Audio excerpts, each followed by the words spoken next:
Acts 27. When it was decided that we would sail for Italy, Paul and some other prisoners were handed over to a centurion named Julius, who belonged to the imperial regiment. We boarded a ship from Adramyttium, about to sail for ports along the coast of the province of Asia, and we put out to sea. Aristarchus, a Macedonian from Thessalonica, was with us. The next day we landed at Sidon, and Julius, in kindness to Paul, allowed him to go to his friends so they might provide for his needs. From there we put out to sea again and passed to the lee of Cyprus because the winds were against us. When we had sailed across the open sea off the coast of Cilicia and Pamphylia, we landed at Myra in Lycia. There the centurion found an Alexandrian ship sailing for Italy and put us on board. We made slow headway for many days and had difficulty arriving off Cnidus. When the wind did not allow us to hold our course, we sailed to the lee of Crete, opposite Salmone. We moved along the coast with difficulty and came to a place called Fair Havens, near the town of Lasea. Much time had been lost, and sailing had already become dangerous because by now it was after the fast. So Paul warned them, "Men, I can see that our voyage is going to be disastrous and bring great loss to ship and cargo, and to our own lives also." But the centurion, instead of listening to what Paul said, followed the advice of the pilot and of the owner of the ship. Since the harbor was unsuitable to winter in, the majority decided that we should sail on, hoping to reach Phoenix and winter there. This was a harbor in Crete, facing both southwest and northwest. When a gentle south wind began to blow, they thought they had obtained what they wanted, so they weighed anchor and sailed along the shore of Crete.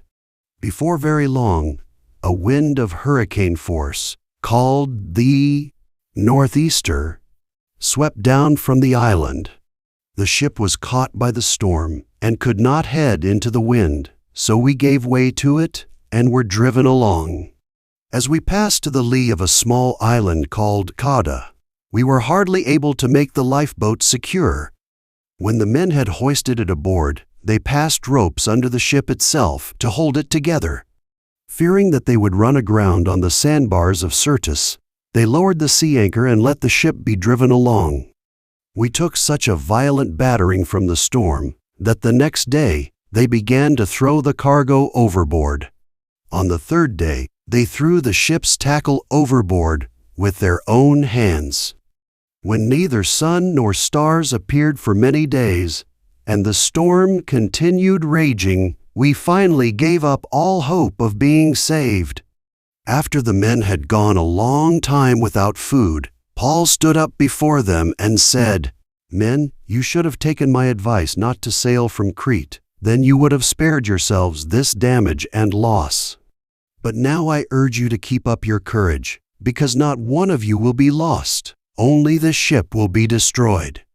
Last night an angel of the God whose I am and whom I serve stood beside me and said, "Do not be afraid, Paul. You must stand trial before Caesar, and God has graciously given you the lives of all who sail with you. So keep up your courage, men, for I have faith in God that it will happen just as He told me." Nevertheless, we must run aground on some island. On the 14th night we were still being driven across the Adriatic Sea, when about midnight the sailors sensed they were approaching land. They took soundings and found that the water was 120 feet deep. A short time later they took soundings again and found it was 90 feet deep. Fearing that we would be dashed against the rocks, they dropped 4 anchors from the stern and prayed for daylight.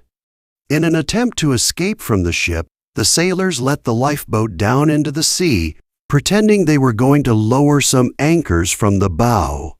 Then Paul said to the centurion and the soldiers, "Unless these men stay with the ship, you cannot be saved." So the soldiers cut the ropes that held the lifeboat and let it fall away. Just before dawn, Paul urged them all to eat. for the last 14 days. He said, "You have been in constant suspense and have gone without food. You haven't eaten anything. Now I urge you to take some food. You need it to survive. Not one of you will lose a single hair from his head." After he said this, he took some bread and gave thanks to God in front of them all. Then he broke it and began to eat. They were all encouraged and ate some food themselves. Altogether, there were 276 of us on board. When they had eaten as much as they wanted, they lightened the ship by throwing the grain into the sea. When daylight came, they did not recognize the land, but they saw a bay with a sandy beach, where they decided to run the ship aground if they could. Cutting loose the anchors, they left them in the sea and at the same time untied the ropes that held the rudders. Then they hoisted the foresail to the wind and made for the beach. But the ship struck a sandbar and ran aground. The bow stuck fast and would not move, and the stern was broken to pieces by the pounding of the surf. The soldiers planned to kill the prisoners to prevent any of them from swimming away and escaping. But the centurion wanted to spare Paul's life and kept them from carrying out their plan. He ordered those who could swim to jump overboard first and get to land. The rest were to get there on planks or on pieces of the ship. In this way, everyone reached land in safety.